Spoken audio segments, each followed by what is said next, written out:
करने वाला है, फर्स्ट लॉ थर्मोडायनेमिक्स भी जो है हम स्टार्ट करने वाले हैं, है ना। पहला लॉ आप लोग देखेंगे, ठीक है।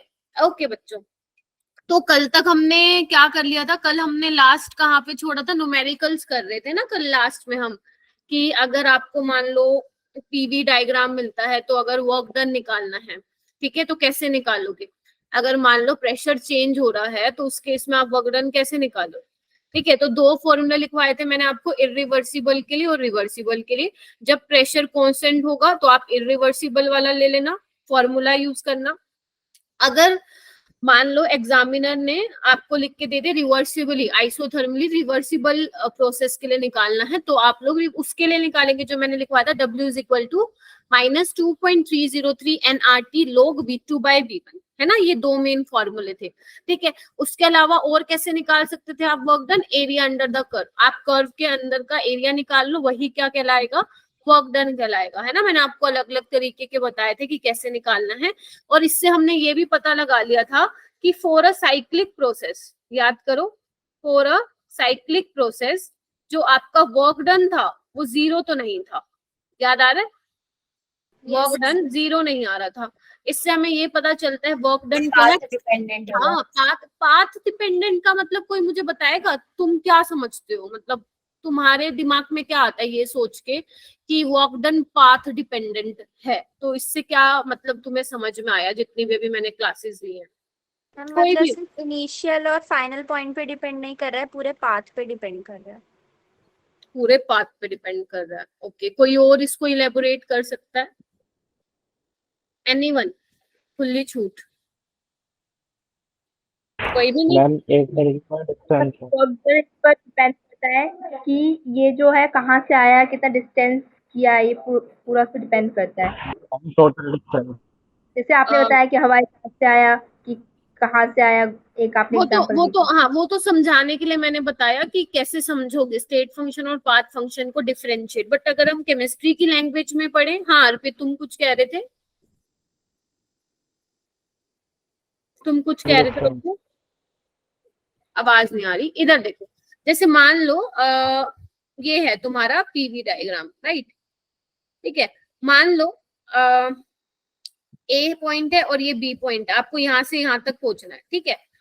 तो इसके कौन से, एक तो हो सकता है कि ये ऐसे आए, है ना, एक हो सकता है ऐसे भी आ सकता है। इधर देखना, मैं पॉसिबिलिटी बता रही हूँ बस आपको, ठीक है। ऐसे भी आ सकता है और ऐसे भी आ सकता है, बोलो आ सकता है कि नहीं आ सकता। तो अब हमारे लिए मैटर करेगा कि जब मैं इस वाले पाथ से जा रही हूँ तब, इस वाले पाथ से जा रही हूँ तब, और इस वाले पाथ से जा रही हूँ तब, ठीक है। तो बेसिकली हर किसी में क्या होगा, वर्क डन अलग अलग होगा। यानी कि जब देखो यहाँ पे V1 था, मान लो initial volume, final volume V2 है, ठीक है। और जब आपने वॉल्यूम V1 से V2 कराया तो आप क्या कर रहे हो, तीन पाथ फॉलो कर रहे हो, है ना, मतलब अलग अलग पाथ फॉलो कर रहे हो। When you move from V1 to V2, V1 to V2 अलग अलग तरीके से आप वर्क डन करा रहे हो, है ना।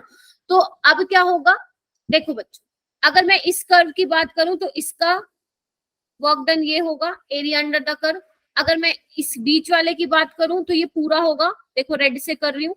और अगर मैं उसका बात करूं, इसके लिए क्या होगा, पूरा होगा। समझ रहे हो आप, समझ रहे हो। तो वर्क डन किसमें मैक्सिमम होगा, अगर मैं W1 W2 W3 से आपको डिनोट कर दूं, तो आप मुझे बता सकते हो कौन से वाले जब पाथ के लोग जाओगे किस केस में वर्क डन मैक्सिमम होगा। W1। शाबाश, W1 W2 W3। क्यों, क्योंकि हमें एरिया अंडर द कर्व क्या बताता है बच्चों, वर्क डन बताता है। तो जितना ज्यादा एरिया होगा उतना ही क्या होगा बच्चे, वर्क डन भी ज्यादा होगा। बोलो, पल्ले पड़ी है वाली बात। यस तो ये मैंने तुमसे क्वेश्चन पूछा, पता है कहाँ था, आया था ये जेई एडवांस। क्वेश्चन मुश्किल नहीं है, बस कंसेप्ट सही होना चाहिए। आपको आपके असाइनमेंट जो आपका मॉड्यूल है उसमें भी आपको देखने को मिलेगा, ठीक है। तो जैसे अपन ने वो देखे थे, आइसोबैरिक प्रोसेस देखे थे, है ना, आइसोकोरिक प्रोसेस देखे थे, एडियाबैटिक देखा था, आइसोथर्मल देखा था, याद करो। तो हर केस में क्या होगा, वर्क डन अलग अलग होगा। यानी कि अब ये डिपेंड कर रहा है, जब आप एक्सपेंशन करा रहे हो V1 से V2 जा रहे हो तो आप कौन सा रास्ता तय कर रहे हो। जिस रास्ते से जाओगे उस रास्ते पे आपका वर्क डन क्या होगा, अलग अलग होगा। जिस रास्ते से जाओगे हर उस रास्ते पे क्या होगा, वर्क डन अलग होगा। अगर इस रास्ते से जा रहे हो तो वर्क डन कुछ और होगा, इस रास्ते से जा रहे हो कुछ और, इससे कुछ और बाकी से कुछ और। आई होप कि क्लियर हुआ होगा कि कैसे मैं बोलना चाह रही हूँ कि वर्क डन आपका क्या है बच्चे, पाथ डिपेंडेंट। क्लियर है? चलो आगे का लेक्चर स्टार्ट करते हैं बच्चों। आज कौन आया अच्छा ऋषिका, ठीक है चलो ओके।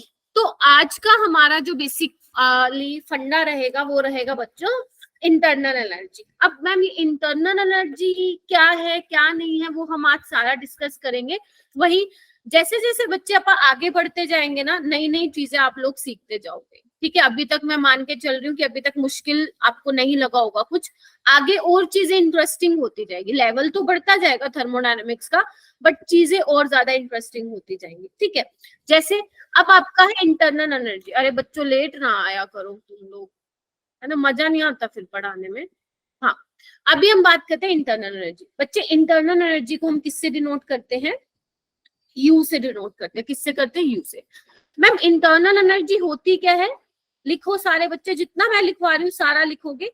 सिस्टम के अंदर की एनर्जी, लिखो सारे बच्चे, सिस्टम के अंदर की एनर्जी। Good evening. सिस्टम के, कोई नहीं सपना, नेक्स्ट टाइम से जल्दी आना। सिस्टम के अंदर की एनर्जी। अब मुझे बताओगे सिस्टम के अंदर क्या है, सिस्टम के अंदर क्या है, बोलो, सो गए क्या? सिस्टम के अंदर क्या है, गैस मॉलिक्यूल्स। ये पूरा सिस्टम है ना, ये पूरा सिस्टम है। सिस्टम के अंदर क्या है, गैस के मॉलिक्यूल्स है, ठीक है। अभी गैस मॉलिक्यूल्स क्या है, इनका कुछ मास होगा। अब कुछ मास है तो डेफिनेटली इनकी एनर्जी भी होगी, मास है तो एनर्जी होगी। तो इन्हीं गैस मॉलिक्यूलर लेवल पे जो हम एनर्जी देखते हैं बच्चे, उसी को ही हम क्या बोलते हैं, इंटरनल एनर्जी बोलते हैं। मतलब सिस्टम के अंदर की एनर्जी, यानी कि गैस मॉलिक्यूल्स की वजह से जो एनर्जी आई है। आई होप कि क्लियर, ठीक है। अच्छा तो बच्चे मुझे ये बताओ, जो गैस के मॉलिक्यूल्स है उनमें किस किस तरह की एनर्जी हो रही होगी, कि किस किस टाइप की एनर्जी होगी। एक तो वो मोशन कर रहे होंगे, ऑब्वियस सी बात है, तो यानी कि उनकी काइनेटिक एनर्जी होगी, बोलो, मोशन की वजह से, ठीक है। अब वो दोनों आपस में अट्रैक्ट भी कर रहे होंगे। अट्रैक्शन से कौन सी एनर्जी आती है, potential energy due to attraction. बोलो हाँ या ना, भूल गए, बताया था ना। अगर मॉलिक्यूल में अट्रैक्शन होगी पोटेंशियल एनर्जी कम, रिपल्शन मतलब दूर दूर रिपल्शन होगी तो क्या होगा, पोटेंशियल एनर्जी ज्यादा। और हमने याद करो केमिकल बॉन्डिंग में ये कर्व भी तो बनाया था ऐसे करके, तो ये पोटेंशियल एनर्जी कर्व ही तो था, ठीक है। अच्छा बच्चों और आगे बढ़े। अब मुझे ये बताओ, काइनेटिक एनर्जी मोशन की वजह से आती है, स्पीड। तो इसमें कौन कौन सी एनर्जी होती है, मॉलिक्यूल क्या क्या कर सकता है, ट्रांसलेट कर सकता है, ट्रांसलेशनल एनर्जी होगी। ट्रांसलेशनल एनर्जी का मतलब क्या है कि मॉलिक्यूल एक्स डायरेक्शन में भी जा सकता है, वाई में भी और जेड में भी, हाँ या ना। मॉलिक्यूल्स के पास रोटेशनल एनर्जी भी हो सकती है, यस मैम बिल्कुल हो सकती है। या फिजिक्स में भी पढ़ोगे सेम, जैसे मैं बता रही हूँ ना, सेम डिट्टो कॉपी फिजिक्स का टीचर भी तुम्हें यही बताएगा, लेकिन थोड़ा सा और डिटेल में बताएगा, थोड़ा सा और डिटेल में बताएगा। सेम है, फिजिक्स और केमिस्ट्री में इंटरनल एनर्जी का टॉपिक सेम है, बट मैं थोड़ा सा केमिस्ट्री की टर्म्स में बताऊंगी जितना जरूरी है, फिजिक्स वाला टीचर थोड़ा डेप्थ में जाके बताएगा, ठीक है। अच्छा ओके, और कौन सी एनर्जी हो सकती है मैम, वाइब्रेशनल एनर्जी भी हो सकती है, हो नहीं सकती, मॉलिक्यूल वाइब्रेट भी तो करेंगे। अगर आपको याद हो, जब मैं सॉलिड की बात करती थी, थोड़ा सा हम ना फील लेके पढ़ेंगे इसको, ठीक है। जब मैं सॉलिड की बात करती हूँ तो सॉलिड में क्या होता है बच्चों, थोड़ा मुझे बताओगे, सॉलिड में क्या होता है, पैकिंग जो होती है वो काफी अच्छी होती है, मॉलिक्यूल्स की इंटरमॉलिक्यूलर फोर्स ऑफ अट्रैक्शन कम होता है मॉलिक्यूल्स के बीच में, लेकिन उनमें वाइब्रेशनल मोशन तो होता है, वाइब्रेट तो करते रहते हैं, हाई है ना, ठीक है। जबकि गैस के मॉलिक्यूल्स क्या होते हैं, दूर दूर होते हैं, तो जो उनका जो वाइब्रेशनल एनर्जी है वो हम हाई टेम्परेचर पे ही क्या करते हैं बच्चों, कंसिडर करते हैं। उसकी बात अभी मैं आगे जाके करूंगी, बस इतना ध्यान रखो, मोशन की वजह से 3 एनर्जीज होंगी, ट्रांसलेशनल, रोटेशनल और वाइब्रेशनल, ठीक है। अच्छा बच्चों, पोटेंशियल एनर्जी अट्रैक्टिव फोर्सेस है, तो इसमें किस किस वो कौन कौन सी एनर्जीज आ सकती हैं, बतेरो एनर्जी आ सकती है भाई, ठीक है। क्या हो सकती है, attract electrostatic force of attraction होगा, है ना, और इलेक्ट्रॉनिक एनर्जी बोल सकते हो आप, ठीक है, बॉन्ड एनर्जी बोल सकते हो। मतलब देखा, क्योंकि मॉलिक्यूल्स है, सपोज ऑक्सीजन है तो इसको जोड़े रखने के लिए कोई एनर्जी होगी, बॉन्ड एनर्जी। मतलब कहने का मतलब है बहुत सारी एनर्जीज है।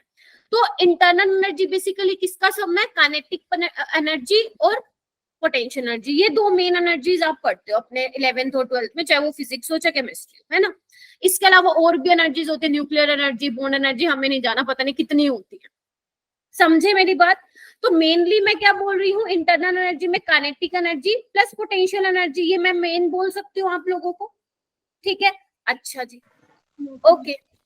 अच्छा, अब मैं आपको एक चीज बोल रही हूँ, ध्यान से सुनना, ध्यान से सुनना।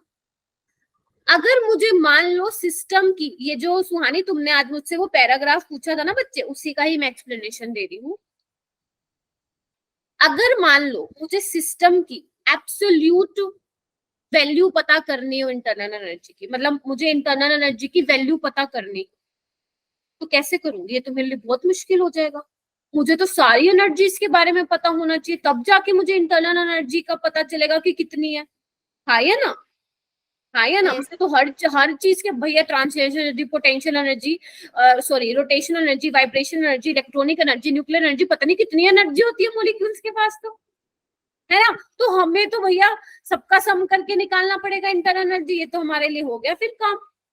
इसीलिए बच्चों हम थर्मोडायनेमिक्स में हमें इंटरनल एनर्जी की एब्सोल्यूट वैल्यू से लेना देना नहीं है, हमें किससे लेना देना है, only change in internal energy से। आई होप सुहानी तुम्हारा वो पॉइंट क्लियर हो गया होगा। चेंज इन इंटरनल एनर्जी, मुझे सिर्फ यहाँ पे डेल्टा यू निकालना है भैया, क्या चेंज आए इंटरनल एनर्जी में, मेरे लिए उतना बहुत है, मुझे एग्जैक्ट वैल्यू नहीं चाहिए इंटरनल एनर्जी की। आई होप कि क्लियर हुआ होगा कि क्यों चेंज चाहिए, क्यों हमें एब्सोल्यूट वैल्यू नहीं चाहिए इंटरनल एनर्जी। फील आ गई, आ गई सर यही लिखा था उधर। ठीक है, चलो हाँ यही था जो तुमने मुझे आज वो भेजा था, ठीक है। जबकि वॉल्यूम में तुम क्या कर सकते हो, वॉल्यूम में आप एक वॉल्यूम स्पेसिफाई कर सकते हो, ऐसे मान लो, और वैसे तो पूरा बोतल भरा हुआ है पानी से, मान लो इतना वॉल्यूम था तो मैंने स्पेसिफाई कर दिया है ना, बाद में भरूंगी मुझे पता चल जाएगा इनिशियल में क्या था, वॉल्यूम में क्या था। लेकिन क्या इंटरनल एनर्जी की आप एग्जैक्ट वैल्यू स्पेसिफाई कर सकते हो क्या, एब्सोल्यूट वैल्यू बता सकते हो? अरे भाई बहुत मुश्किल हो जाएगी हमारे लिए, इसलिए हम केमिस्ट्री में, थर्मोडायनेमिक्स में सिर्फ हम किससे डील करते हैं, change in internal energy, that's it. I hope कि क्लियर हो, ठीक है। अच्छा, अब मैं आपको थोड़ा लेके चलती हूँ kinetic theory of gases. Kinetic theory of gases क्या बोलती थी ये kinetic theory of gases, there is no force of attraction between gaseous molecules. हाँ या ना बोलती थी? Yes ma'am. Yes, ma'am. और काइनेटिक थ्योरी में तभी तो हम पोटेंशियल एनर्जी को लेते ही नहीं थे, तभी तो इसका नाम था काइनेटिक थ्योरी ऑफ गैसेस, ठीक है। तो यानी कि बच्चों, जब अगर मैं बात करूंगी इंटरनल एनर्जी की, तो ये जो स्पेशली मैं आइडियल गैस की बात करूंगी, आपको पता है ना मैं आपको 2 दिन से बोले जा रही हूँ, यहाँ पे हम आइडियल गैस के बारे में देखेंगे। तो आइडियल गैस में जो भी इंटरनल एनर्जी होगी वो सारी की सारी किस वजह से होगी, काइनेटिक एनर्जी की वजह से होगी। क्या ये पॉइंट क्लियर हुआ? वाई क्लियर हो गया कि जो मैं internal energy, change in internal energy पढ़ूंगी वो सारी की सारी क्या होगी, काइनेटिक एनर्जी होगी। क्यों? क्योंकि हम आइडियल गैस से डील करेंगे, और जबकि काइनेटिक थ्योरी ऑफ गैसेस भी आइडियल गैस पे ही 100% एप्लीकेबल थी, और वो हमें ये कह के आई थी कि there is no force of attraction between gas molecules, यानी कि वो पोटेंशियल एनर्जी को कंसीडर नहीं कर रही थी। तो जो सारी की सारी इंटरनल एनर्जी है वो किसकी वजह से होगी, काइनेटिक एनर्जी की वजह से। आई होप कि क्लियर, ठीक है। बोलो हाँ या ना, लिख लो, बुक में नहीं है, ये बुक में नहीं है, पहले बता रही हूँ मैं तुम लोगों को। बुक में तो सिर्फ ये लिखा हुआ U is equal to potential energy plus kinetic energy plus translational, ये फलाना फलाना बोलो, ठीक है। फिजिक्स का टीचर इससे और ज्यादा डिटेल में बताए। आई होप कि क्लियर हो गया होगा, ठीक है। तो ये जो मैंने लिखा है इसको मैं इरेज करूं क्या? चलो नहीं करते, हम एक और पेज ले लेते हैं आपके कहने पे, ये ले लेते हैं एक और पेज, है ना। तो यहाँ पे मैं लिख सकती हूँ बच्चे, काइनेटिक थ्योरी ऑफ गैसेस में जो अपनी काइनेटिक एनर्जी थी वो क्या थी, याद करो, 3/2 RT थी। बोलो बोलो। तो यही हमारी इंटरनल एनर्जी हो जाएगी। तो अगर मैं मान लो चेंज इंटरनल एनर्जी निकालूं तो मेरे पास क्या हो जाएगी, 3/2 R डेल्टा T। बोलो क्या कहते हो? बढ़िया। चलो, यानी कि क्या मैं लिख सकती हूँ, इंटरनल एनर्जी, बहुत इंपॉर्टेंट पॉइंट है, internal energy, internal energy is a function of temperature only in case of ideal gas। मतलब आइडियल गैस के केसेस में इंटरनल एनर्जी सिर्फ और सिर्फ किस पे डिपेंड कर रही है मेरे बच्चों, टेम्परेचर पे डिपेंड कर रही है। इसी को बताने के लिए, सिर्फ इस एक लाइन को लिखवाने के लिए मैंने पूरी मेहनत कह रही हूँ, महाभारत लिखवाई आप लोगों को, ताकि आपको पता चल पाए कि how internal energy is dependent on temperature. क्योंकि चेंज इन इंटरनल एनर्जी किसकी वजह से, सारी की सारी मॉलिक्यूल्स के पास जो काइनेटिक एनर्जी है वही आपकी क्या है, इंटरनल एनर्जी है। और काइनेटिक एनर्जी भी किस पे डिपेंड करती थी बच्चों, एब्सोल्यूट टेम्परेचर पे। तो इंटरनल एनर्जी भी किस पे डिपेंड करेगी बच्चों, टेम्परेचर पे। यानी कि अगर टेम्परेचर बढ़ेगा तो भैया सिस्टम की एनर्जी बढ़ेगी, हाँ या ना, हाँ या ना। अगर टेम्परेचर बढ़ाओगे तो भैया सिस्टम की एनर्जी बढ़ेगी, और अगर टेम्परेचर कम करोगे तो सिस्टम की एनर्जी कम होगी, यानी कि गैस कूल हो जाएगी, और इसमें क्या होगा, हीटिंग प्रोसेस होगा। आई होप कि क्लियर। छोटी छोटी चीजें हैं, नीट में ऐसी आती है चीजें, समझ लो। क्योंकि नीट में बच्चे ध्यान से सुनना मेरी एक बात, नीट में एग्जामिनर अवॉइड करता है बड़े बड़े क्वेश्चन देने के, ठीक है। नीट में एग्जामिनर अवॉइड करता है बड़े बड़े क्वेश्चन, लेंदी जिसकी कैलकुलेशन होती है, वैसा क्वेश्चन नहीं देता है। वो क्वेश्चन देता है जो कि क्या हो, कंसेप्चुअल हो, या ऐसा न्यूमेरिकल देता है जिसकी कैलकुलेशन जस्ट एक फॉर्मूला पुट करो, ठीक है, उसमें वैल्यूज डालो और विदाउट कैलकुलेटर तुम 10-15-20 सेकंड में वो आंसर निकाल दो। तो ऐसे क्वेश्चन नीट वाले पूछते हैं। एंड अगर मैं जेई की बात करूं तो जेई में कंसेप्चुअल क्वेश्चंस भी आते हैं, और आपका जो कैलकुलेशन वाला पार्ट है वो भी लेंथी होता है, क्योंकि जेई में क्या होता है, मैथ्स होता है। तो एग्जामिनर का माइंडसेट ही वैसा होता है कि बच्चे को मैथ्स आता है तो थोड़ा सा उससे मैथ्स लगवा लेता है, बेसिकली थोड़ा कैलकुलेशन लंबी कर देता है। यही मेजर डिफरेंस होता है नीट और जेई में, बाकी और कोई डिफरेंस नहीं। क्लियर हुआ सभी को? yes, चलिए, ये तो तुम्हें क्लियर हो गया, ठीक है। अच्छा, अब मैं तुम्हारे सामने बात करने जा रही हूँ degrees of freedom. Degrees of freedom, ma'am ये डिग्री ऑफ फ्रीडम क्या है, कभी पढ़ा है तुमने इसके बारे में, डिग्री ऑफ फ्रीडम के बारे में? No ma'am. नहीं पढ़ा। देखो बच्चे, डिग्री ऑफ फ्रीडम आप ऐसे बोल सकते हो, number of ways in which a gas can possess energy. मतलब कितने तरीकों से गैस जो है वो एनर्जी को पोजेस कर सकते। जैसे मान लो अगर मैं बात करूं एक मॉलिक्यूल की, ठीक है, तो वो एक्स डायरेक्शन में भी मूव कर सकता है, वाई में भी कर सकता है, और जेड में भी कर सकता है। मतलब इसमें भी उसका मोशन हो सकता है, सपोज वो v स्पीड से चल रहा हो, मास m है, तो इसकी काइनेटिक एनर्जी हो जाएगी हाफ mv x स्क्वायर बच्चों, और यहाँ पे हाफ mv z स्क्वायर, और यहाँ पे हाफ mv y स्क्वायर, हाँ ये ना। तो कितने तरीके से गैस एनर्जी पोजेस कर सकता है, 1 2 3, हाँ ये ना, 3 तरीकों से कर सकता है, एक्स वाई जेड, हाँ ये ना, बोलो। yes, तो बस वही है डिग्री ऑफ फ्रीडम। क्लियर? यही है degree of freedom, number of ways in which a gas can possess energy. फिर वो बोल रहे हैं ऊपर total possible degree of freedom कितने हो सकते हैं गैस के लिए, 3n। 3n, n क्या है यहाँ पे, नंबर ऑफ एटम, अभी मैं बताऊंगी आपको सारा। और 3 क्या है, एक्स डायरेक्शन में, वाई डायरेक्शन में, जेड डायरेक्शन में जा सकता है, इसलिए यहाँ पे किससे मल्टीप्लाई किया बच्चों, 3 से किया है। आई होप कि क्लियर हुआ होगा इतना, ठीक है। चलो एक मैं टेबल बनाऊंगी, पहले आप मेरे साथ बनाइए और फिर हम इसको लिखेंगे। आप प्लीज इसको नोट डाउन कर लो, क्योंकि अभी ना काम आएगा आगे जाके, जब आप भूल जाओगे कि खुशबू मैम ने क्या पढ़ाया था, तब ये छोटी छोटी चीजें जो होती है ना, जो आप लिखते हो, जो मैं छोटी छोटी चीजें लिखती हूँ, यही काम आती है फिर आगे। क्योंकि अभी ह्यूमन नेचर है भाई, दिमाग से निकल जाती हैं चीजें, अब बार बार थोड़ी ना रिकॉर्डिंग की तरफ जाओगे, तो ये छोटी छोटी बातें स्टार मार्क करके अपनी नोटबुक में लिख लिया करो, ठीक है जी। चलो अब मैं इसको इरेज कर रही हूँ क्योंकि मुझे थोड़ा सा स्पेस चाहिए होगा बच्चों यहाँ पे, तो मैं जो जो लिख रही हूँ बिल्कुल आप पहले वैसे वैसे लिखो, देन मैं आपको समझाऊंगी कि किस टाइप के क्वेश्चन बनते हैं। वही बोलूँ, सेम ये टॉपिक फिजिक्स में भी पढ़ोगे, सेम ये टॉपिक फिजिक्स में भी पढ़ोगे, तो आपका रिवाइज हो जाएगा वहां पे, ठीक है। चलो सबसे पहले मैं बात करूंगी मोनोएटॉमिक मॉलिक्यूल। मोनोएटॉमिक का मतलब समझते हो ना, जैसे हीलियम हो गया, है ना, और जिनोन हो गया, आर्गन हो गया, बेसिकली आपकी जो नोबल गैसेस होती है वो मोनोएटॉमिक फॉर्म में होती है ना, हीलियम हो गया। उसके बाद डायएटॉमिक गैसेस जैसे O2 हो गया, H2 हो गया, है ना। उसके बाद पॉलीएटॉमिक, पॉलीएटॉमिक मतलब जिसके दो या दो से ज्यादा एटम हो, पॉलीएटॉमिक लीनियर लाइक CO2 हो गया, है ना। उसके बाद है पॉलीएटॉमिक नॉन लीनियर, अब तो मैंने पढ़ा दिया ना आपको केमिकल बॉन्डिंग, पता है ना CO2 लीनियर होता है, नॉन लीनियर बोले तो एग्जांपल ले लो CH, ठीक है। ये चारों के लिए हमें पढ़ना है। अच्छा टॉपिक है, क्यूट सा टॉपिक है। अच्छा तो बच्चे मैंने कहा कि सारी की सारी इंटरनल एनर्जी किस वजह से होती है, काइनेटिक एनर्जी। काइनेटिक एनर्जी का जब भी कोई नाम लेगा तो तुम्हारे दिमाग में स्पीड, मोशन, यही सब घूमेगा, ठीक है।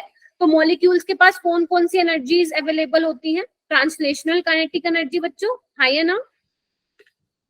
Yes ma'am. Rotational, rotational, vibrational, हाँ जी बच्चों, बोलो बोलो, कोई कुछ कह रहा है। उसके बाद टोटल, टोटल यहाँ पे लिख लेना 3n, ये लिखिए।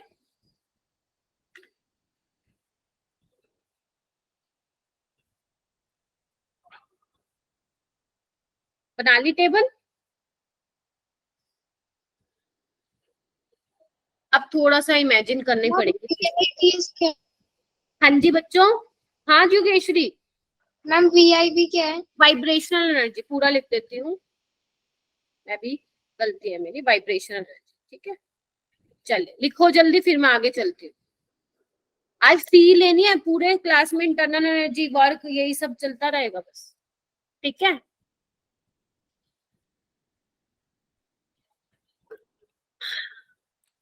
लिख लिया। लिख लिया, चलो आ जाओ। चलो सबसे पहले हम बात करते हैं मोनोएटॉमिक की। सपोज इसका एग्जांपल ले लेते हैं हीलियम, ठीक है बच्चों। तो अब मोनोएटॉमिक है तुम्हारा, ठीक है, हीलियम का मॉलिक्यूल है सपोज, है ना, हीलियम गैस का मॉलिक्यूल है। तो बच्चे वो कौन सी डायरेक्शन में ट्रांसलेट कर सकते हैं? मैम एक्स में भी कर सकता है, वाई में भी कर सकता है, और जेड में भी कर सकता है। एक्स, वाई, जेड तीनों में कर सकता है, हाँ या ना। तो मैं यहाँ पे लिख लूं 3, ट्रांसलेशनल डिग्री ऑफ फ्रीडम 3 होंगे इसके, हाँ या ना। Yes ma'am. फ्रीडम है भैया, ठीक है। अच्छा रोटेशनल, रोटेट कर सकता है क्या ये? नो मैम, एक ही तो है, क्या रोटेट करेगा, हाँ या ना। तो यहाँ पे रोटेशनल डिग्री ऑफ फ्रीडम 0 होगा। मैम वाइब्रेशनल क्या होगा? वाइब्रेशनल के लिए मैं आपको फॉर्मूला बताऊंगी, उससे हम निकालेंगे। टोटल कितने होंगे बच्चे degree of freedom? 3n, n का मतलब क्या है? Number of atom. कितने होंगे? 3 into 1 3, समझ रहे हो? टोटल कितने होंगे? 3n होंगे। n क्या है? नंबर ऑफ एटम, यहाँ पे भी लिख दिया है। एटम कितने हैं? 1। तो टोटल कितने होंगे डिग्री ऑफ फ्रीडम? 3। और वो सारे के सारे किस वजह से थे? ट्रांसलेशनल मोशन की। क्लियर? चलो मुश्किल तो नहीं लगना ना। उसके बाद डायएटॉमिक की बात करते हैं, सपोज O2 की बात करते हैं। तो ये डायएटॉमिक भी है, ये भी तीनों डायरेक्शन में जा सकता है, एक्स, वाई, जेड। रोटेशनल की बात करूं तो कौन सी, मान लो ये आपका ऑक्सीजन है, तो तुम मुझे बताओगे कि ये कौन कौन सी एक्सिस में रोटेट कर सकता है? मान लो ये एक्स एक्सिस है, तो वाई एक्सिस में रोटेट कर सकता है, जेड में भी कर सकता है।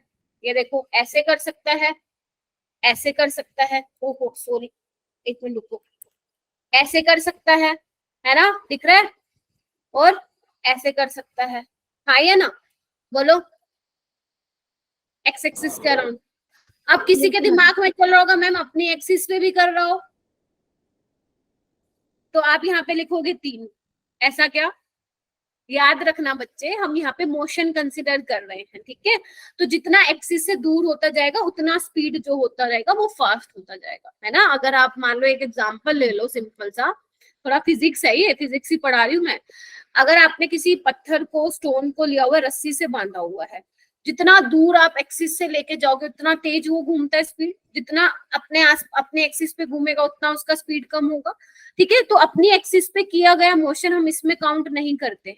ठीक है बच्चों, तो डायएटॉमिक के लिए रोटेशनल जो मोशन होगा, रोटेशनल डिग्री ऑफ फ्रीडम यहाँ पे 2 होंगे। ठीक है जी, हाँ जी बोलो।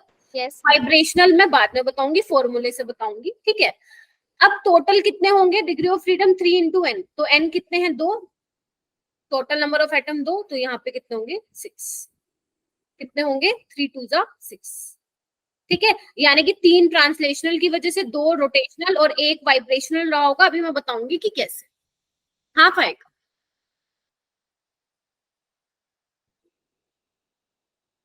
उसके बाद है पॉलीएटॉमिक। बेटा आवाज नहीं आ रही है मुझे, चैट बॉक्स में लिख दो। उसके बाद पॉलीएटॉमिक की बात करो तो इसके भी ट्रांसलेशनल कितने होंगे, 3 होंगे। अब ये भी क्या है, लीनियर है, तो इसके भी कितने होंगे रोटेशनल डिग्री ऑफ फ्रीडम 2, हाँ या ना बोलो। और इसके टोटल 3 डिग्री ऑफ फ्रीडम कितने होंगे, टोटल 3 इंटू कितने नंबर ऑफ एटम है 3, तो 3 3 जा 9। क्लियर हुआ, जल्दी बोलो। ये टेबल बनानी है, इस टेबल के बिना कुछ नहीं होगा आगे। ठीक है, okay. What about polyatomic? Polyatomic बोले तो नॉन लीनियर, देखो ना इस तरह से बनेगा, कुछ नहीं है ये तो। 9 कैसे आया? बेटा 3n कितने नंबर ऑफ एटम है ना, 2 ऑक्सीजन के 1 कार्बन के, 3 इंटू 3 9। ठीक है, इधर देखो मीथेन है। अब मीथेन क्या है, नॉन लीनियर। ट्रांसलेशनल तो सब में मैं इसको याद करने का तरीका भी बताऊंगी, टेंशन मत लो। हालांकि नीट में ऐसे क्वेश्चन नहीं आते हैं, बट आपकी सिलेबस में तो मैं करवा रही हूँ। ऐसा क्वेश्चन फिजिक्स में ज्यादा आता है। ठीक है, चलो उसके बाद रोटेशनल। बेटा अब ये किस कौन कौन सी डायरेक्शन में रोटेट कर सकता है भैया? अपने नॉन लीनियर है, हर डायरेक्शन में रोटेट कर सकता है, एक्स वाई जेड हर किसी में। तो इसके रोटेशनल कितने होंगे, 3 होंगे। ठीक है, अच्छा टोटल डिग्री ऑफ फ्रीडम कितने होंगे, 3 इंटू 4 यानी कि। ठीक है, देखो याद करने का। हाँ हाँ बोलो बोलो बोलो। 3 इंटू 5 होगा ना? 3 इंटू, अच्छा ओ सॉरी, हाँ 15 होगा। ठीक है, अच्छा इसको याद करने का तरीका देखो। देखो ट्रांसलेशन, देखो मॉलिक्यूल ये तो पता ही है ना, किसी भी डायरेक्शन में जा सकते हैं, एक्स वाई जेड। तो आज आप मोनोएटॉमिक लो गैस, डायटोमिक गैस लो, पॉलीएटॉमिक लीनियर लो या पॉलीएटॉमिक नॉन लीनियर, सब में ट्रांसलेशनल डिग्री ऑफ फ्रीडम कितने आएंगे बच्चे? अभी याद करो क्लास में, 3 3 3 है ना। और अगर मैं बात करूं रोटेशनल में, रोटेशनल अगर मोनोएटॉमिक है तो भैया 0, डायटोमिक है तो 2 ही डायरेक्शन में रोटेट कर सकता है, पॉलीएटॉमिक लीनियर है तो भी 2 में। जब नॉन लीनियर होगा सब, तभी सिर्फ रोटेशनल डिग्री ऑफ फ्रीडम कितने होंगे बच्चों, 3। ठीक है जी, बोलो हाँ या ना। अच्छा अब मैम ये कैसे आया, ये कैसे आया? देखो degree of freedom, degree of freedom की मैंने क्या बोली थी आपको डेफिनेशन, कैसे आप लर्न कर सकते हो कि कितने नंबर ऑफ वेज में गैस एनर्जी पोजेस कर सकते हैं। तो देयर आर 3 वे, मतलब आपके 3 मोशन होते हैं। कौन से? ट्रांसलेशनल, यहाँ पे मैं टी कैपिटल लिख देती हूँ ताकि समझ में आए, translational plus rotational plus vibrational. हाँ, इसकी वजह से काइनेटिक एनर्जी, इसकी वजह से काइनेटिक एनर्जी, इसकी वजह से काइनेटिक एनर्जी पोजेस कर सकती है, हाँ या ना, है ना। और डिग्री ऑफ फ्रीडम क्या है, 3n है। तो अगर मुझे वाइब्रेशनल निकालना हो, वाइब्रेशनल डिग्री ऑफ फ्रीडम, तो क्या होगा, 3n में से मैं माइनस कर दूंगी ट्रांसलेशनल प्लस रोटेशनल, खत्म। ठीक है, टोटल में से मैं ट्रांसलेशनल प्लस रोटेशनल को माइनस कर दूंगी, तो मेरे पास क्या आ जाएगा, वाइब्रेशनल डिग्री ऑफ फ्रीडम, जिसको मैं DOF भी लिखती है आपकी बुक्स। ठीक है, तो बस आपको क्या, इसमें वाइब्रेशनल 0 आएगा, इसमें देखो इसमें कितना आएगा, ओके कोई दिक्कत नहीं है। 5 और 6 1 आ जाएगा, इसमें कितना आएगा, 9 में से 6 कितना गया, 5 गया 4, और इसमें 15 में से 6 गया 9। कंफर्म करो बच्चों। Yes ma'am, yes ma'am. Clear है, कोई ज्यादा मुश्किल नहीं था मैम, ये तो बहुत इजी था। चलो ओके, इसके बाद आता है बच्चे तुम्हारे पास, ये आपको ध्यान नहीं रखना, ये फिजिक्स में आता है, फिजिक्स में आता है ये, केमिस्ट्री में बस देख लो कि क्या पढ़ाना चाहती हूँ मैं। एक इक्वी पार्टीशन प्रिंसिपल करके होता है, ठीक है। तो अगर मैं बात करूं according to the law of equipartition of energy, क्या कहता है, सिर्फ सुनना आपको, कोई ऐसा इस पे क्वेश्चन ज्यादा नहीं आते हैं। वो ये बोल रहा है ईच ट्रांस लो है, अब लो है तो हमें उसकी बातें पढ़नी है एंड क्वेश्चन पे अप्लाई करनी है, दैट्स इट। क्यों आया कैसे आया इस पे हम डिस्कस ज्यादा नहीं करें। Each translation and rotational degree of freedom in a molecule contribute, कितनी एनर्जी कंट्रीब्यूट करती है, हाफ आर टी। ठीक है, कितना कंट्रीब्यूशन होता है, हाफ आर टी। आप सिर्फ ध्यान रखो, इसका मैं तरीका बताऊंगी कैसे लर्न करना है। उसके बाद vibrational degree of freedom in a molecule contribute कितने करता है, ट्वाइस। अब ये मैम ये कैसे आया होगा, तो बच्चे ये जो लो आया है ये कहीं ना कहीं से चीजें प्रूफ की होंगी तभी आया होगा।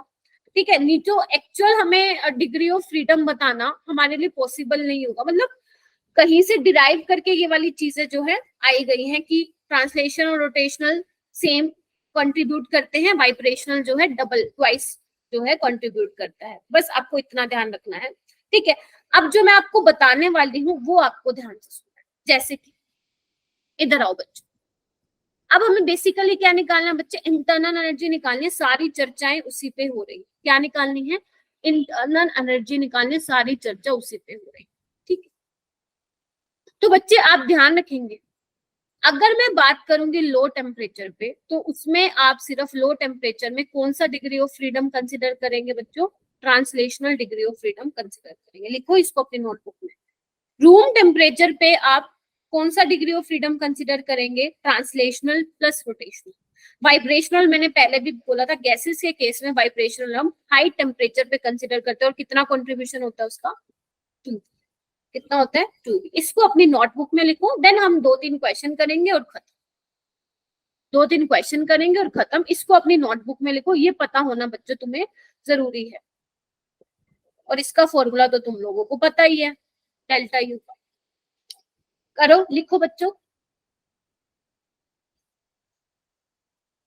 लिख लिया, लिख लिया, चलो। अब इसके बाद हम क्या करेंगे, ये देखो।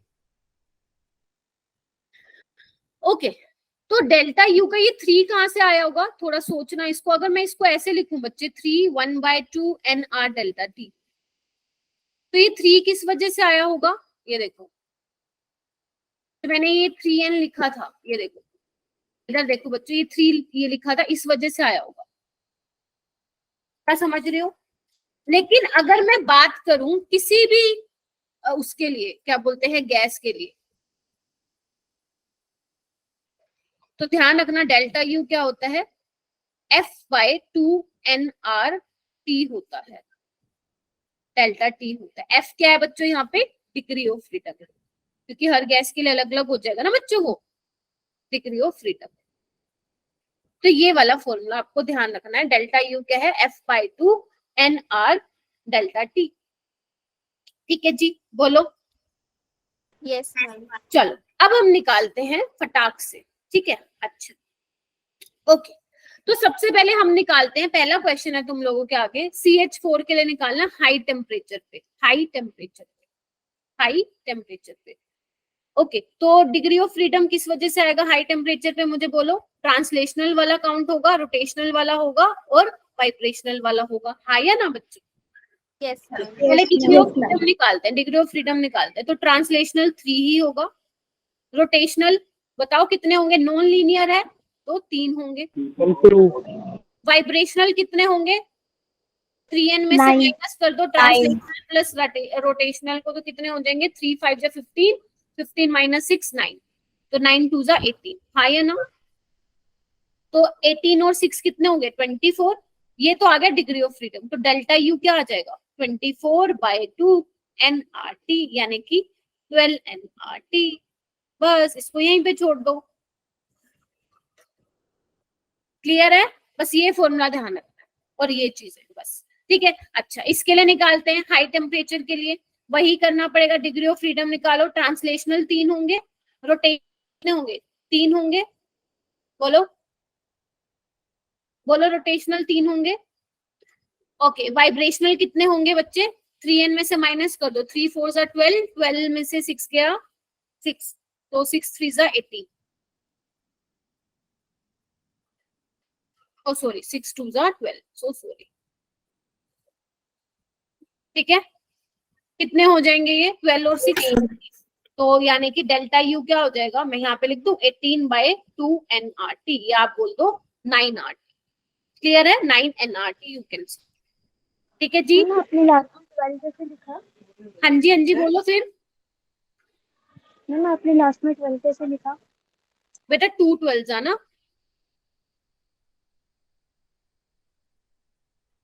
ठीक है। चलो एक काम करो, तुम लोग मुझे लो टेम्परेचर पे निकाल के दिखाओगे। CH4, इधर देखो मैं यहाँ पे लिख देती हूँ क्वेश्चन। आपको निकालना है CH4 के लिए डेल्टा U निकालना है लो टेम्परेचर पे, निकाल दो कितना होगा। 3/2 NRT। 3/2 एनर्जी। और हाई इस पे भी निकाल दो, अमोनिया के लिए लो टेम्परेचर पे internal energy delta U। Formula वही लगाना है जो अपना है, U is equal to F/2 NRT। N क्या है? नंबर ऑफ मोल्स है ना, N मोल ऑफ गैस के लिए। तो लो टेम्परेचर पे तो आपको पता है सिर्फ ट्रांसलेशनल ही काउंट करने हैं। यस तो कितना हो जाएगा? 3/2 NRT। ये भी सेम। Yes 3/2 NRT। ले खत्म, ये तो कुछ था ही नहीं। ठीक है, और अगर रूम टेम्परेचर पे होता तो ट्रांसलेशनल प्लस रोटेशनल कर देते, कितना होता? 3 + 2 5/2, और उसमें भी कितना हो जाता? 5/2। क्लियर है? मैम अमोनिया का, हाँ जी। मैम अमोनिया का ओ सॉरी, लोन एक मिनट रुको, सॉरी नॉन लीनियर है ना, 6/2 हो जाता अभी। ठीक है, क्योंकि नॉन लीनियर के केस में ट्रांसलेशनल भी 3 होते हैं, रोटेशनल भी 3 होते हैं, तो 3 आपका क्या हो जाता? 3 + 3 हो जाता ना, 6/2 हो गया। F क्या हो जाता? 6। तो आपका 6/2 NRT in case of methane as well as in case of ammonia. ठीक है, in case of room temperature. Clear है? लो टेम्परेचर पे सिर्फ translational degree of freedom consider करना है, उसमें सोचने की जरूरत नहीं है, क्योंकि ट्रांसलेशनल तो हर किसी में 3 होता है। रोटेशनल में मोनोएटॉमिक में 0 होता है, डायटोमिक में 2 होता है, पॉलीएटॉमिक लीनियर में भी 2 होता है, लेकिन पॉलीएटॉमिक नॉन लीनियर में 3 होता है। क्लियर? चलो ओके, आगे चलें। मुश्किल था मैम, ये तो बहुत ही इजी था, इसमें तो कुछ था ही नहीं आज, है ना। चलो ओके, अभी हम फर्स्ट लॉ स्टार्ट करते हैं। देखो फर्स्ट लॉ क्या कहता है, जो आप बचपन में law of conservation of energy पढ़ के आए थे ना, क्या पढ़ के आए थे? Law of conservation of energy. Energy can neither be created nor be destroyed although it may be change from one form to another. ठीक है, यस मैम। पढ़ के आए थे ऐसा कुछ? तो यही फर्स्ट लॉ था। वो बोलता है कि पूरे यूनिवर्स की जो एनर्जी है वो क्या रहती है? कांस्टेंट रहती है, कंजर्व रहती है। मतलब आप एनर्जी को क्रिएट नहीं कर सकते, आप एनर्जी को डिस्ट्रॉय नहीं कर सकते। हाँ, वो एक फॉर्म से दूसरे फॉर्म में चेंज होती रहती है। जैसे आप, वैसे आपको पता है मैं क्या कहने की कोशिश कर रही हूँ। मान लो ये फैन चल रहा है, अब ये फैन क्यों चल रहा है बताओ? इलेक्ट्रिसिटी, हाँ इलेक्ट्रिसिटी मिल रही है। देखिए अगर मैं वायर ही कट कर दूंगी तो ये क्या पंखा चलेगा क्या? नहीं। ऐसे ही एसी क्यों चल रहा है? एसी क्यों चल रहा है? मैंने उसकी वो एमसी ऑन की हुई है ना, उसको इलेक्ट्रिकल एनर्जी मिल रही है तब भी चल रहा है, नहीं तो नहीं चलेगा।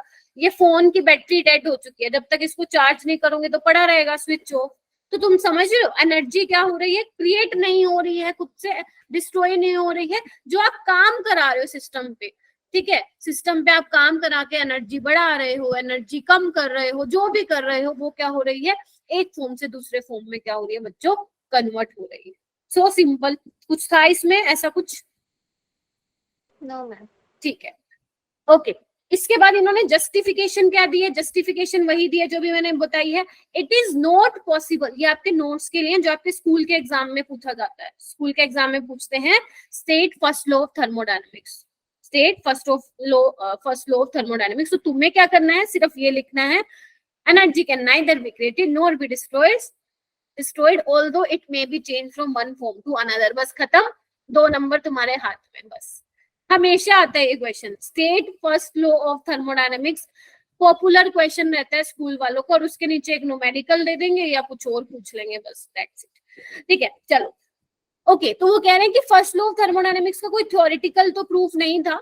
ओके तो पहली बात उसने ये बोली, it is not possible to construct a perpetual machine. Perpetual machine क्या होती है? जो काम कर रही है continuously, which can do work without the expenditure of energy, मतलब कहने का क्या मतलब है, बिना एनर्जी खर्च किए ऐसा कोई मशीन नहीं है जो काम कर दे। बात तो सही है, बात तो सही है। ये पंखा वायर कट कर दोगे फैन चलेगा क्या? तो बिना एनर्जी खर्च किए आप काम नहीं करा सकते हो, ठीक है। और दूसरा क्या है, केमिकल रिएक्शंस में भी क्या होती है, एनर्जी कंजर्व्ड रहती है, बस सिंपल। अच्छा चलो एक अच्छा सा एग्जांपल अब तुम्हें, इसमें सारा internal energy heat work, internal energy heat work की चर्चाएं करेंगे, सुनते जाना, बहुत मजा आने वाला है। चलो ये तो हो गई बुकों वाली लैंग्वेज है ना, जो लिखी हुई है, जो आपके पेपर में पूछा जाएगा स्कूल वाले एग्जाम में, ठीक है। अब कॉम्पिटिटिव पॉइंट ऑफ व्यू से कैसे हमें इस टॉपिक को पढ़ना है, किस टाइप के क्वेश्चंस आते हैं, वो हमें डिस्कस करना है, राइट। तो सबसे पहले हम देखेंगे mathematical expression for the first law of thermodynamics. यहाँ से तुम्हारे तीसरे टाइप के न्यूमेरिकल बनना स्टार्ट हो जाएंगे फर्स्ट लॉ ऑफ थर्मोडायनेमिक्स से, ठीक है। अच्छा जी, तो फर्स्ट लॉ ऑफ थर्मोडायनेमिक्स का मैथमेटिकल एक्सप्रेशन क्या होता है? अब बच्चे इधर देखो, ये क्या है, तुम्हें मैं अपनी लैंग्वेज में बताऊंगी, ये जो लिखा हुआ है देखो इधर, ये आपका सिस्टम है, पिस्टन लगा हुआ है ना। सिस्टम के अंदर क्या है, गैस के मॉलिक्यूल्स है ना। और सिस्टम के अंदर की एनर्जी को क्या बोलते हैं बच्चे? इंटरनल एनर्जी बोलते हैं, हाँ या ना? मान लेते हैं इंटरनल एनर्जी क्या है, U1 है ना। तो बच्चे मैंने ये बोला था सिस्टम हमारे लिए क्या है, भगवान है, ठीक है। तो अगर मैं कहती हूँ बेटा मुझे ना सिस्टम के अंदर की एनर्जी, मैं बार बार सिस्टम के अंदर की एनर्जी बोलूं, धीरे धीरे मैं इसको इंटरनल एनर्जी बोलती जाऊंगी, मुझे इंटरनल एनर्जी बढ़ानी है, क्या करूँ? उसको हीट कर दूं, टेम्परेचर दे देती हूँ, बिल्कुल सही बोला जिसने बोला, मैं हीट कर देती हूँ उसको, इसकी इंटरनल एनर्जी बढ़ जाएगी, हाँ या ना? ठीक है। अच्छा अगर मैं सिस्टम पे काम कर दूं, सिस्टम के ऊपर काम कर दूं, सिस्टम को कुछ दे रही हूँ, सिस्टम के ऊपर कुछ काम कर रही हूँ, उसके लिए कुछ कर रही हूँ, उसका कुछ, उसके लिए कुछ एहसान कर रही हूँ, मैं बेसिकली क्या कर रही हूँ, मैं इंटरनल एनर्जी को बढ़ा रही हूँ। यानी कि थर्मोडायनेमिक्स में मैं इंटरनल एनर्जी को दो तरीकों से बढ़ा सकती हूँ, या तो उसको हीट दे दूं या उस पर काम करा दूं, या तो उसको हीट दे दूं या उस पर मैं काम करा दूं। आई होप कि क्लियर है, या तो उसको हीट दे दूं या तो उसको काम करा दूं। अच्छा जी ठीक है, ओके। अब ये देखो ये क्या लिखा हुआ है, इधर देखो, मान लेते हैं सिस्टम की इनिशियल इंटरनल एनर्जी U1 है, मैंने क्या किया, सिस्टम को हीट दी, इसकी इंटरनल एनर्जी बढ़ गई, पहले U1 थी, अब प्लस Q वाली हीट भी जुड़ गई। अब मैंने क्या किया भैया, सिस्टम के ऊपर काम भी कर दिया और इंटरनल एनर्जी बढ़ गई, यानी कि U1 plus Q plus W हो गई, है ना। और इसको मैं क्या लिख सकती हूँ, U2 लिख सकती हूँ। इधर देखो U1 plus Q plus W किसके बराबर आ जाएगी, U2 की। इसको मैं ऐसे लिख दूं, U2 minus U1 Q plus W। इसको मैं ऐसे लिख दूं, delta U Q plus W। बोलो यस मैम। अब ये Q क्या है, हीट, ये Q क्या, लिखो लिखो सारे, heat given to the system. W क्या है, work done on the system या गैस। तो हम सिस्टम की इंटरनल एनर्जी को दो तरीकों से बढ़ा सकते हैं, पहला उसको हीट प्रोवाइड करके या उस पे काम करवा के हम उसकी इंटरनल एनर्जी को बढ़ा सकते हैं। आई होप कि क्लियर हुआ होगा, ठीक है। अच्छा ठीक है, तो चेंज इन इंटरनल एनर्जी किसके बराबर आ गया, Q प्लस W। आप अपनी बुक्स में ऐसा भी देख सकते हो, आपको ये भी देखने को मिल सकता है delta Q plus delta W, ठीक है। थोड़ा सा आप हीट दे रहे हो, है ना, थोड़ा सा वर्क डन करवा रहे हो सिस्टम पे, क्योंकि डेल्टा का मतलब क्या होता है, चेंज, ठीक है। अच्छा इसको आप इस फॉर्म में भी लिख सकते हो, डिफरेंशियल फॉर्म में, du is equal to dq plus dw, ठीक है। तो अगर इस फॉर्म में भी देखने को मिलती है तो घबराना नहीं है, क्लियर है बच्चों, आपको घबराना नहीं है। अच्छा मैम ये डी का मतलब क्या है? डी क्या होता है, small change, very small change, very small change. और डेल्टा क्या होता है, लार्ज चेंज, मतलब इसके कंपैरिजन में लार्ज चेंज, ठीक है बच्चों।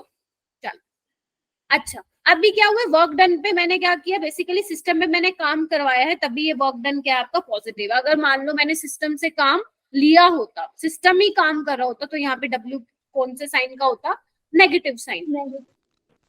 ठीक है, अभी तुम ये वाली फॉर्म करोगे, ज्यादा कंफ्यूज नहीं होना है। न्यूमेरिकल्स में हम देखेंगे कि किसी पर्टिकुलर क्वेश्चन को कैसे सॉल्व करना है। आई होप कितना क्लियर हो गया होगा बच्चों, जल्दी बताओ। ठीक है, दिस इज योर, अपने जल्दी बोलो, अपने मन में बोलो। फर्स्ट लॉ ऑफ थर्मोडायनेमिक्स का मैथमेटिकल एक्सप्रेशन क्या है, delta U is equal to Q plus W। Q is what, heat given to the system, W is what, work done on the system. तो ये दोनों चीजें क्या कर रही हैं, इस सिस्टम के इंटरनल एनर्जी को बढ़ा रही हैं, बढ़ा रही हैं। ठीक है, पूरे थर्मोडायनेमिक्स में ना बच्चों आप तीन चीजें ही पढ़ते हो, वर्क डन, हीट और आपका इंटरनल एनर्जी। मेनली इन तीनों चीजों से डील करते हो। क्या करते हो कि भैया बाहर से हीट प्रोवाइड की, सिस्टम की इंटरनल एनर्जी बढ़ी, उसने कुछ काम कर दिया, हीट मिली, एनर्जी बढ़ी, काम कर दिया, यही सब पढ़ते हो इसमें। ठीक है, चलो उसके बाद है some important results from the first law of thermodynamics, super duper important. यहाँ पे मैं आपको फील दिलवाने वाली हूँ हर एक चीज की, तो थोड़ा सा ये एक्टिव रखना इस चीज को। ठीक है, चलो तो सबसे पहले बच्चे आता है for isothermal reversible as well as irreversible expansion of ideal gas. क्या क्या चीजें हैं इसमें पढ़ो। सबसे पहले गैस कौन सी है बच्चों, आइडियल। एक्सपेंशन कौन सा है, रिवर्सिबल इरिवर्सिबल। कैसा प्रोसेस है बच्चों, आइसोथर्मल। आइसोथर्मल, तुम एक चीज थोड़ा सोच सकते हो, इधर आना इधर आना। आइसोथर्मल एक्सपेंशन क्या हो, मतलब कहने का मतलब एक्सपेंशन हो रहा है, गैस एक्सपेंड हो रही है, वॉल्यूम बढ़ रहा है। आइसोथर्मल का मतलब है टेम्परेचर को मुझे कांस्टेंट रखना है, हाँ या ना। Yes ma'am. ये कैसे हो सकता है, सोचते हैं। मान लो ये तुम्हारे पास सिस्टम है, फील लेनी है आज, अंदर क्या है, गैस है, इसकी कुछ इंटरनल एनर्जी होगी, सपोज U1। ठीक है, अच्छा तो बच्चे अब क्या है, अब क्या है, इधर देखो। एक्सपेंशन होने का क्या मतलब है बच्चों, एक्सपेंशन होने का मतलब क्या है, सिस्टम एक्सपेंड हो रहा है, गैस एक्सपेंड हो रही है, पिस्टन को ऊपर की तरफ धकेलेगा। यानी कि जब पिस्टन ऊपर की तरफ धकेल रहा है तो जो ये गैस के पास जो एनर्जी, जिसको हम इंटरनल एनर्जी बोल रहे हैं, यही क्या कर रही है, इंटरनल एनर्जी वर्क डन कराने में खर्च हो रही है, हाँ या ना, है ना। यही एनर्जी तो भैया यूज हो रही है ना पिस्टन को ऊपर करने में। यानी कि इंटरनल एनर्जी का लॉस हो रहा है, जब एक्सपेंशन हो रहा है तो इंटरनल एनर्जी का लॉस हो रहा है, हाँ या ना। तो इंटरनल एनर्जी, अंदर सिस्टम की एनर्जी काम करने में खर्च हो रही है, उसका लॉस हो रहा है, तो भैया टेम्परेचर भी कम हो रहा है फिर तो, क्योंकि हमें पता है internal energy is directly proportional to temperature, है ना, है ना। यानी कि टेम्परेचर सिस्टम का कम हो रहा है, कूलिंग हो रही है, बेसिकली गैस ठंडी पड़ रही है। लेकिन मैम आप तो कहते हो कि टेम्परेचर को कांस्टेंट रखो, क्या करें अब, क्या करें फिर, हम क्या करेंगे, इसको बाहर से हीट प्रोवाइड करेंगे ताकि इसका टेम्परेचर क्या रहे, मेंटेन रहे। ये मतलब है आइसोथर्मल एक्सपेंशन का। भैया एक्सपेंशन हो रहा है, एनर्जी खर्च हो रही है, एनर्जी का लॉस हो रहा है, इंटरनल एनर्जी अगर लॉस कम होगी तो भैया टेम्परेचर भी तो कम होगा। बट मैम आप तो कहते हो कि टेम्परेचर को कांस्टेंट रखना है, कैसे करेंगे। तो जितनी एनर्जी खर्च हो रही है, जितना इंटरनल एनर्जी डिक्रीज हो रही है, हम क्या करेंगे, उसको हीट दे देंगे ताकि वो क्या कर सके, बैलेंस कर सके, यानी कि टेम्परेचर को कांस्टेंट रख सके। Feel I, feel I. याद करो थर्मोडायनेमिक प्रोसेस में मैंने कहा था कि अभी सिर्फ ऐसे ही पढ़ लो, आगे चल के बताऊंगी कि इसका एग्जैक्ट मीनिंग क्या है। वो मैंने इसलिए नहीं बताया था क्योंकि आपने तब तक इंटरनल एनर्जी नहीं पढ़ी थी। थर्मोडायनेमिक्स बहुत बहुत खूबसूरत चैप्टर, अगर इसको पढ़ोगे। समझ में आ गई सबको, अब अपनी भाषा में लिख लेना इसको। चलो ओके, कोई ऐसा स्टूडेंट है जिसको समझ नहीं आया, प्लीज बेटा रेज योर हैंड, मैं फिर से एक्सप्लेन कर दूंगी। मैम जो आपने टेम्परेचर वाला पॉइंट बताया ना कि मैम टेम्परेचर डिक्रीज होगा, एक बार ये समझ में नहीं आया। देखो बच्चे, जैसे मान लो तुम कोई काम कर रही हो योगेश्वरी, है ना, तुम्हारी एनर्जी खर्च हो रही है ना, एनर्जी खर्च हो रही है, बोलो। Yes ma'am. अगर मैं बात करूं सिस्टम के पास क्या है, इंटरनल एनर्जी है, ठीक है। तो एक बार बताओ सिस्टम क्या कर रहा है, सिस्टम एक्सपेंड कर रहा है। अब एक बार बताओ जब एक्सपेंशन होगी तो कोई ना कोई तो एनर्जी खर्च हो रही है ना यहाँ पे, यानी कि इंटरनल एनर्जी लॉस हो रही है ना, कम हो रही है ना इंटरनल एनर्जी। Yes ma'am. क्योंकि आधा तो उसने एक्सपेंड करने में लगा दिया। तो अगर इंटरनल एनर्जी कम हो रही है तो टेम्परेचर भी तो कम होगा ना सिस्टम का, फिर बताओ। यस मैम, मैम वो आपने पहले लिखवाया था जो internal energy is directly proportional to temperature, यानी कि टेम्परेचर भी कम हो रहा है, गैस ठंडी पड़ रही है। लेकिन मैम आप तो कहते हो टेम्परेचर को कांस्टेंट रखना है, यहाँ तो टेम्परेचर डिक्रीज हो रहा है। तो कैसे रख सकते हैं टेम्परेचर को कांस्टेंट? हीट दे दो, क्योंकि हीट देने से क्या होती है, इंटरनल एनर्जी बढ़ती है। तो जितना लॉस हो रहा है और नीचे से हीट दोगे वो बढ़ती जाएगी, तो क्या रखेगी वो, टेम्परेचर को मेंटेन रखेगी, चेंज नहीं होने देगी। क्लियर है? Yes ma'am clear. बहुत बढ़िया, शाबाश। आ जाओ। अब बेटा इसका मतलब क्या है, इसमें तीन बातें थी, आइसोथर्मल यानी कि डेल्टा टी जीरो, यही मतलब हुआ, एक्सपेंशन हुआ है। अब एक बात बताओ, अगर डेल्टा टी जीरो है तो क्या मैं बोल सकती हूँ मेरा डेल्टा यू भी जीरो होगा? Yes ma'am. यस। तो अगर according to first law of thermodynamics क्या होता है, क्यू प्लस डब्ल्यू। तो अगर डेल्टा यू जीरो है तो मेरा क्यू किसके बराबर आ जाएगा, माइनस डब्ल्यू के। आइए ना, बताइए बताइए, यस आइए ना। ओके ठीक है, यानी कि इसको मैं इरेज कर रही हूँ अब, क्योंकि मैं इस पॉइंट पे तुम्हें लेके आ रही हूँ। बच्चे इसका मतलब क्या है, आइसोथर्मल का मतलब क्या है कि आप टेम्परेचर चेंज नहीं हो कर रहे हो, इसका मतलब इंटरनल एनर्जी भी चेंज नहीं हो रही है। क्या समझे, समझ रहे हो इस चीज को? अगर टेम्परेचर कांस्टेंट है, इसका मतलब चेंज इन टेम्परेचर जीरो है, कोई चेंज नहीं हो रहा है टेम्परेचर में थ्रू आउट द सिस्टम, और इंटरनल एनर्जी भी चेंज नहीं हो रही है, यानी कि जो भी आप सिस्टम को हीट दे रहे हो वो सारी की सारी किसमें यूज हो रही है, काम कराने में यूज हो रही है। यानी कि जो आप सिस्टम को एनर्जी दे रहे हो, मतलब सॉरी जो हीट दे रहे हो, वो सारी की सारी किसमें यूज हो रही है बच्चों, काम करा मतलब एनर्जी बढ़ा, इंटरनल एनर्जी भैया बढ़ नहीं रही है इसमें, क्योंकि चेंज ही नहीं हो रही है, इंटरनल एनर्जी इंक्रीज नहीं हो रही है। जो सारी की सारी हीट मिल रही है सिस्टम को, वो सारी की सारी क्या है, काम करवाने में लग रही है। तभी तो यहाँ पे माइनस डब्ल्यू है, जो हीट मिली वो सारी की सारी क्या कर दिया सिस्टम ने, काम कर दिया, work done by the system. Clear हुआ? इसको मैं लिख दूं, क्योंकि अभी तो ये याद हो जाएगा बट बाद में भूल जाओगे। तो यहाँ पे अपनी लैंग्वेज में लिख लो, जो भी हीट, मैं लिख देती हूँ, जो भी हीट सिस्टम को मिल रही है, सिस्टम को मिल रही है, कहाँ से मिल रही है, बाहर से, in terms of temperature rise कर रहे हो आप, जो भी है गर्म कर रहे हो आप, बेसिकली मिल रही है, वो सारी की सारी, वो सारी की सारी काम कराने में, वर्क कराने में, वर्क डन कराने में खर्च हो रही है। बोलो हाँ या ना, में खर्च Yes. हो रही है, बस खत्म। फीलाई, फीलाई इसका मतलब क्या, रटना नहीं है, ये तो अपने फॉर्मूले से निकाल लिया, बट इसका मतलब भी तो समझो ना कि कैसे, Q is equal to minus W, how, कैसे। ठीक है, चलो जी। अच्छा जी, अब बात करते हैं, मैंने आपको याद करो कल क्या कराया था, इरिवर्सिबल के लिए मैंने वर्क डन लिखवाया था, क्या था वो बच्चे, minus P external delta we, हाँ या ना।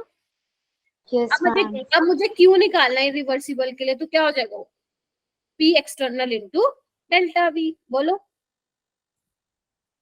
क्योंकि माइनस डब्ल्यू है ना, कि इजिकल टू माइनस डब्ल्यू, तो माइनस से माइनस कैंसिल हो जाएगा।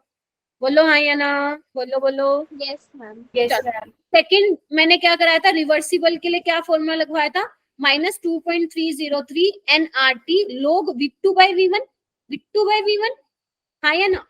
तो अगर मुझे क्यू निकालना हो, heat in case of reversible, तो क्या करूंगी, पॉजिटिव साइन के साथ आ जाएगा, 2.303 NRT log V2 by V1, यानी कि हमें हीट के लिए कोई अलग फॉर्मूला याद करने की जरूरत ही नहीं पड़ी in case of isothermal reversible, और you can say irreversible expansion. क्यों? क्योंकि हमारा इंटरनल एनर्जी क्या हो गया, यहाँ पे जीरो हो गया। मतलब चेंज इंटरनल एनर्जी जीरो होने का क्या मतलब है, चेंज नहीं हो रही है इंटरनल एनर्जी, जो सारी की सारी हीट दे रही हो वो काम कराने में जा रही है, सारी की सारी हीट जो दे रहे हो सिस्टम को वो काम कराने में जा रही है। क्लियर? चलो बहुत बढ़िया, शाबाश। हाँ बेटा, मैम तो इस रिएक्शन को हैंडल कर क्या हो रहा है, आवाज नहीं आई मेरे को। सिस्टम में, हाँ जी, सिस्टम में हीट दे रहे हैं तो रिएक्शन एंडोथर्मिक होगा ना?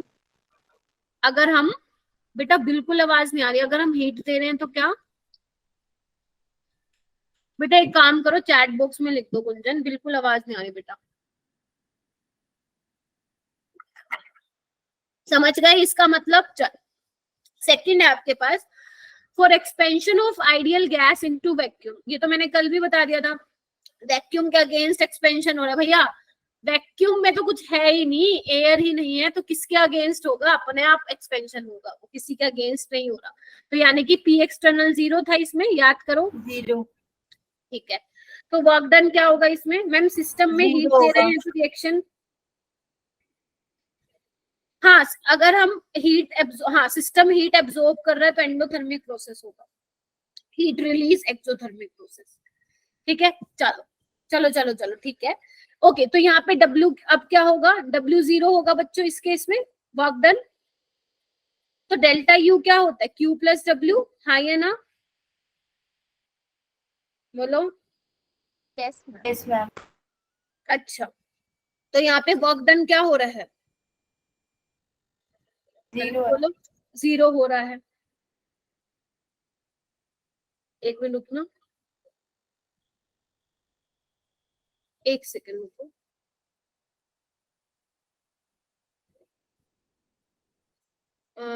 हाँ ठीक है, ओके। तो यहाँ पे वर्क डन 0 हो रहा है, यानी कि डेल्टा U क्या आ गया आपकी? Q आ गया, बोलो। Yes ma'am. Yes ma'am. तो इसका मतलब क्या हुआ? सोच के बताओ, कुछ इसमें गड़बड़ है, एक मिनट रुको, इसमें मैंने एक चीज ऐड मैम इसमें जो वो टेम्परेचर होगा वो कांस्टेंट होगा। हाँ हाँ हाँ हाँ, ये मैंने नहीं लिखा, आइसोथर्मल लिख लो यहाँ पे, ठीक है। आइसोथर्मल के केस में बच्चों ये लिख लो इसको, मैंने वो लिखा नहीं था क्योंकि अगर वो नहीं लिखूंगी तो चेंज हो जाएगा सारा, लिख लो इसको।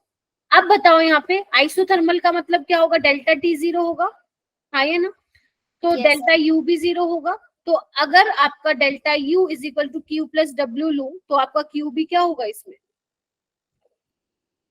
0 होगा, बोलो हाँ या ना?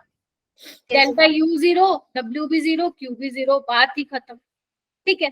अच्छा चलो आगे की प्रोसेस पे आते हैं, एडियाबैटिक प्रोसेस।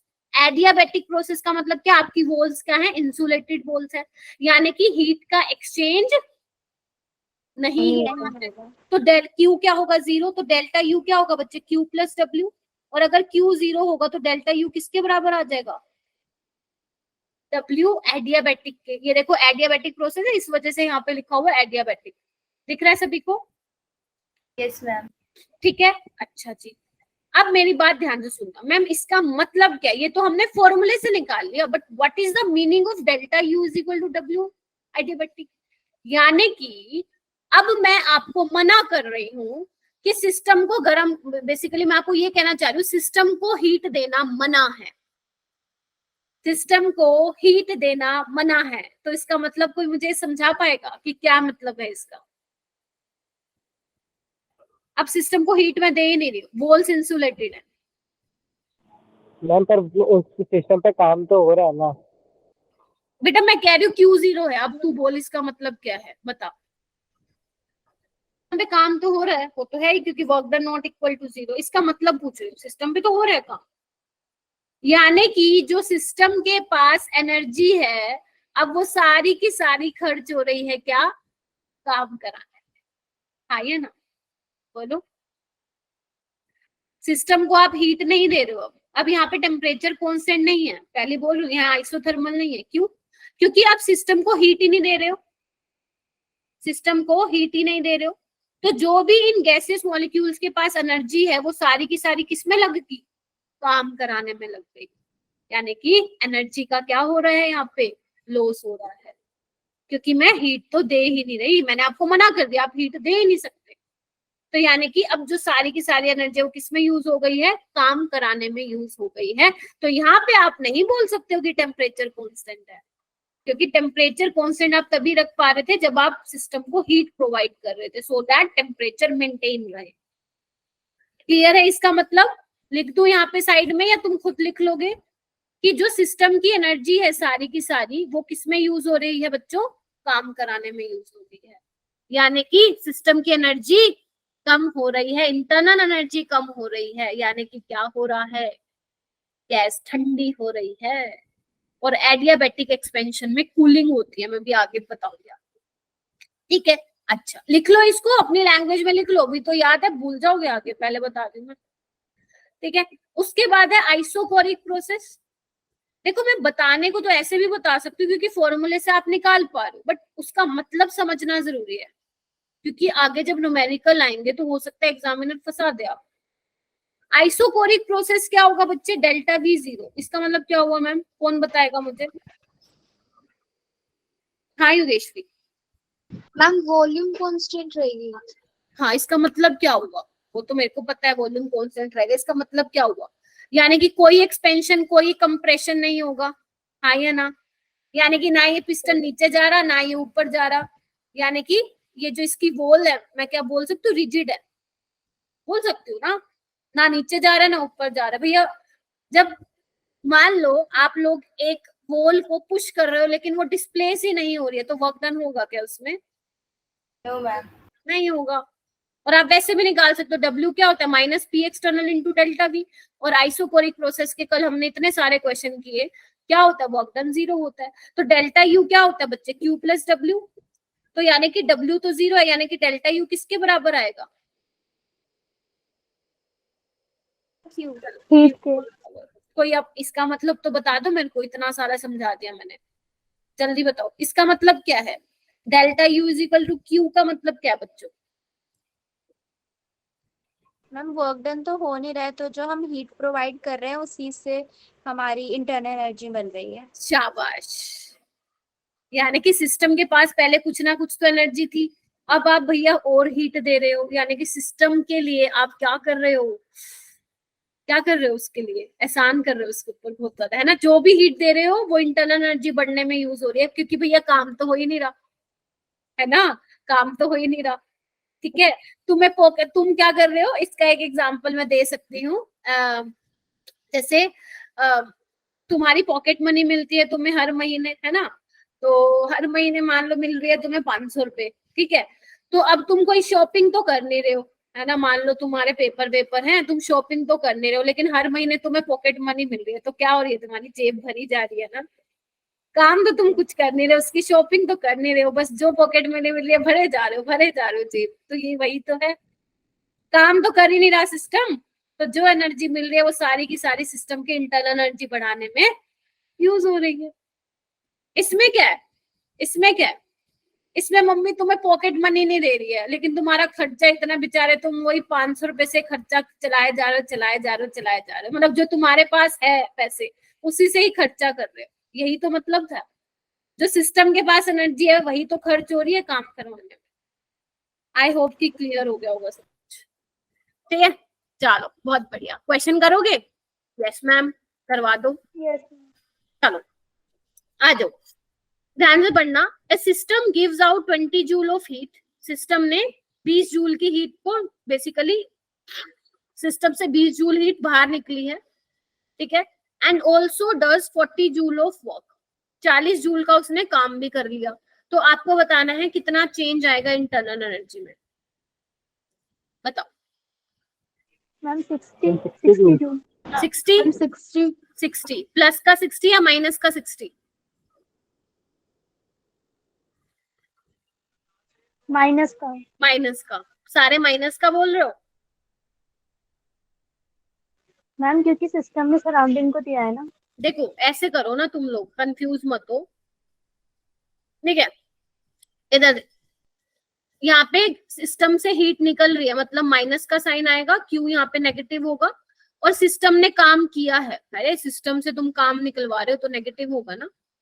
तो -20 और -40, तो चेंज इन इंटरनल एनर्जी क्या होगा? -60। यानी कि एनर्जी क्या हो रही है? माइनस का साइन का मतलब क्या है? लॉस हो रही है, कम हो रही है, इंटरनल एनर्जी डिक्रीज हो रही है, ठीक है?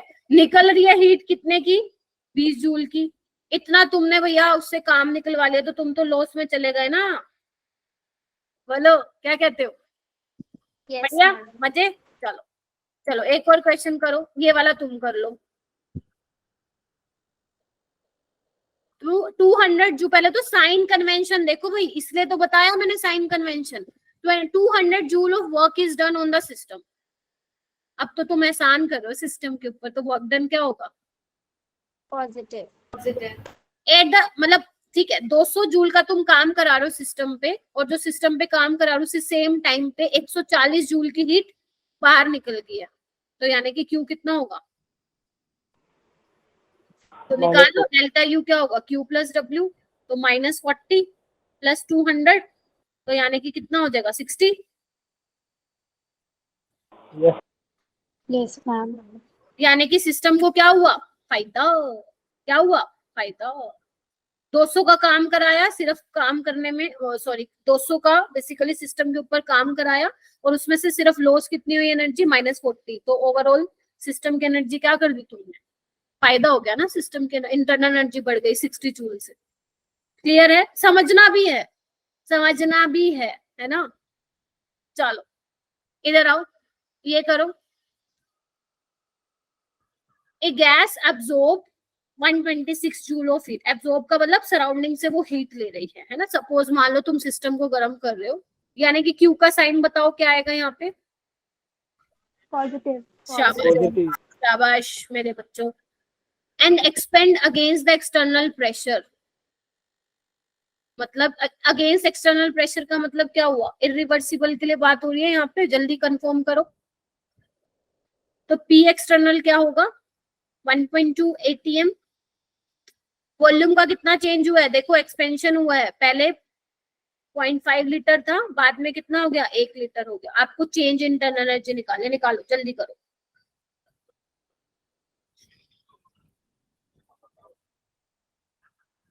मैम 126.6। बेटा इतनी जल्दी कैसे निकाल रहा है तू आंसर? नहीं, गलत है। इंटरनल एनर्जी बताया ना तुमने मेरे को। Yes ma'am. गलत, गलत है बेटा। ये खुशबू, खुशबू के नाम से कौन है बेटा क्लास में? Yes, ma'am. खुशबू भारद्वाज। No, ma'am. आप कौन से बैच से हो? आई मीन कौन से ग्रुप से हो? Ma'am, proper batch. अच्छा ओके, गॉट इट। ठीक है बेटा, समझ गई। हाँ बताओ कैसे मैम करो? 125.4। नहीं बेटा, आंसर गलत बता रहा तू बिल्कुल। निकाला कैसे, पहले तो मुझे ये बता, निकाला कैसे? क्या फॉर्मूला लगाया? हैंड रेस करो जल्दी, क्यों नहीं निकल रहा भाई तुम लोगों से ये? आयशा के अलावा, ओके, सुहानी, उन दोनों के अलावा योगेश्वरी, शहजादी, कनिका और हुमेरा, पीयूष। ओके, क्या कैसे किया है, कौन बताएगा? सुहानी कैसे किया है? वर्क डन जो होता है irreversible equals to -P external, जो चेंज इन वॉल्यूम होता है उससे हमने वर्क डन निकाल लिया। Work done plus heat is equals to change in internal energy. ऐसे किया है। पहले यहाँ से आपने क्या किया, क्यू पुट कर दो यहाँ पे +126 और -P एक्सटर्नल 1.2 है, वॉल्यूम कितना हो जाएगा? 0.5। ऐसे किया ना, 126 माइनस 1.2 इंटू 5, और इसको मल्टीप्लाई करते हैं ना 101.325 से, क्योंकि जूल में कन्वर्ट करना है ना। वर्क डन आपका एटमॉस्फेयर लीटर में आ रहा है, याद करो 1 एटमॉस्फेयर लीटर, या तो अराउंड 100 जूल के ले लो, या अगर एग्जैक्ट लेना चाहते हो तो इतना ले लो। अब सोल्व करो, कितना इसका आंसर आ रहा होगा आपका? 65.2 जूल। आ रहा है किसी का ये आंसर?